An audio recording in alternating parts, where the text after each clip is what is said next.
you, ladies and gentlemen. Now, for the first suggestion, could I have from you the title of a story that you haven't heard, maybe? Or maybe a noun. Like an object, like a table.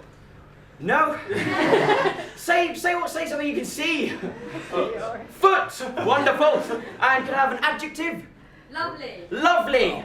Wonderful. Okay, ladies and gentlemen, we are now going to hear the story of the lovely foot. But this is no ordinary story because it is told through the power of my magic finger. When I point at an imp, they will tell the story. When I move my finger to another imp, they will continue the story flawlessly. And I mean flawlessly, because if I point at an imp and they're a little slow on the uptake, or if I'm pointing at an imp and they're talking and I move my finger away and they carry on talking, if they offend me grammatically, syntactically, metaphorically, politically, footballingly, then, ladies and gentlemen, they die. Ooh. And how do they die, ladies and gentlemen? They die through the power of our collective voices shouting the word die in wonderful, bloodlusty unison. So, can we please practice that? 1, 2, 3, die! Wonderful bloodlust, ladies and gentlemen. Let us now hear the story of the lovely foot. King John judged people on one factor and one factor only. That was the quality of their feet.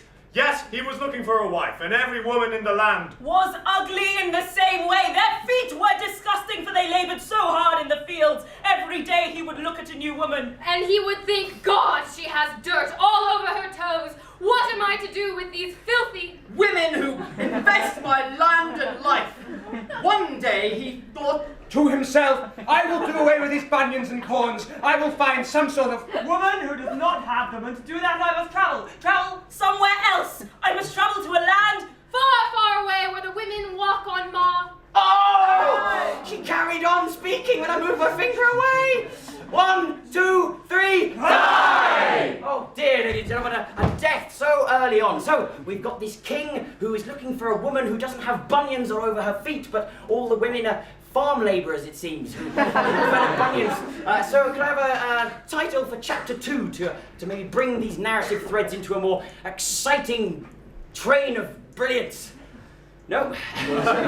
Anything? Any chapter title at all? Extremely mysterious. Extremely mysterious. Chapter 2, extremely mysterious. I must go to a land where the women have no work in the fields, nor at the plough. I will go to the far lands of the east, where all the women sit on cushions and float around in lovely bubbles. Yes, they float around in bubbles, looking down at the ground as it mocks them with its hard, horny self-image. So the king headed off on his trusty steed to find a beautiful woman of the East. He travelled across sand, across mountains, and he found one eventually, a woman called Alejandra, who lived in a palace of such ornate fashion that everyone who saw it would lie down with amazement. It was so relaxing. But King John was on a quest. He knew that he had to find Alejandra before sunset, or she would marry someone else. And that would be awful and extremely mysterious. Extremely mysterious, because the man she was to marry had no facial features whatsoever. He was a blank canvas of skin. He looked exactly like a thumb, and King John did not know what to do with him. Should I punch him? Would that hurt him? He thought to himself. No, I shall not punch him. I shall go to him peacefully and suggest that we could find a death-defying stunt we could both perform to impress Alejandra. And the one who did it. What? Did it? No. 1, 2, 3, die! He probably meant to say did actually, but did achieve. Or did achieve, but it wasn't finished, so we're brutal here. Can I now have from you a style of literature of some sort? Austin. Austin! Jane Austen? Good. Stone Cold. Could have been Stone Cold Steve Austin. Or Bill Austin, or I don't know any other Austin. So now we shall continue the story in a flawless Jane Austen style. So what's happened? The king has gone to the palace of Alejandra to find Alejandra, the princess who has reportedly got the most beautiful feet in the land. Let us hear how this story continues in flawless Jane Austen. Alejandra was ensconced in the drawing room where she was examining a fan. Ah, what to do, she said. This is an awfully dreadful business. Men doing things, me in the drawing room. I don't know what to do about it.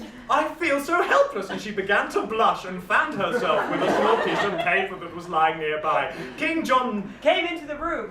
Oh, King John, she said, should you be here without an escort and your facial features so prominent like that? And King John said with a bow and a curtsy, "Why, yes, I should be here, because I have come to seek the marriage of the women with the most beautiful feet in all the land. Oh, King John Knight! Lee, I wait for someone who will come in and look at my feet." And so she displayed them, and he said, "Good, good, very good." All very good. No, he said, "I have no fortune, and I understand that without a fortune a man may not marry a woman, because if he has no fortune, then he is destitute. Those are the two states of the world, fortune and destitute. Then you want me to have all your wealth? Why, yes, I do, said Alejandra. She said it to him very politely, and she turned as her father would to. Oh, God! I think that I made about 3 mistakes, and I didn't kill him, and now I'm going to kill him arbitrarily. Oh, no! I'm brutal, ladies and gentlemen. 1, 2, 3, die! If you don't get them the first time, just do it again. Right, could I now have from you an accent? Any kind of accent? Scouse! Wonderful. Now, ladies and gentlemen, the story shall continue in a flawless Scouse accent. Let us see if Alejandra and King John will finally have a romance together, but in flawless Scouse. Right, so the Scouse people of the East came over and Alejandra was there. She was like, all right. Why? He was like, yeah, I am all right. And they had that conversation for a while. I'm sorry. Who thought that Sylvia was the worst? No? Sophie was the worst? Craig was the worst?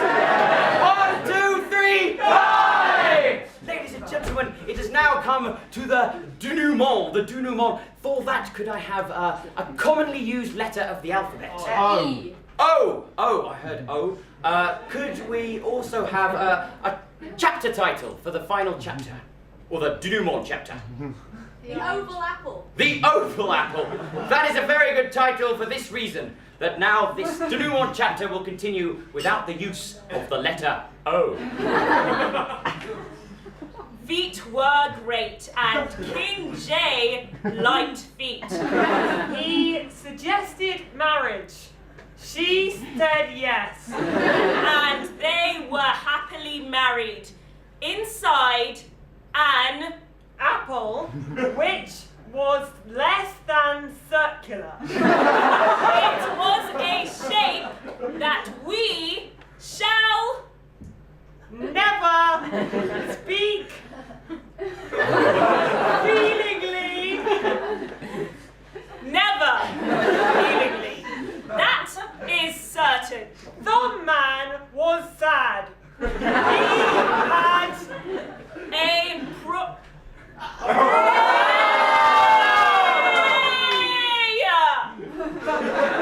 a prayer which was complete. Oh, no! He saved herself and then committed suicide.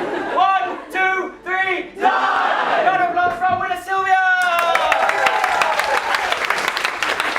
Now Sylvia has the letter O back, and now she will finish off the story of the lovely foot with all the narrative threads wrapped up into a nice little bow. And so the thumb man, who had a prayer and no wife, decided that the time had come to follow his religious feeling and went into the monastery, where he looked really strange with a hood and no face. And meanwhile, King John and the woman with the beautiful feet lived inside their oval apple, since he had no fortune and they could buy no house besides her palace, happily together forever, and had many children, all with the correct number of features upon their face and the most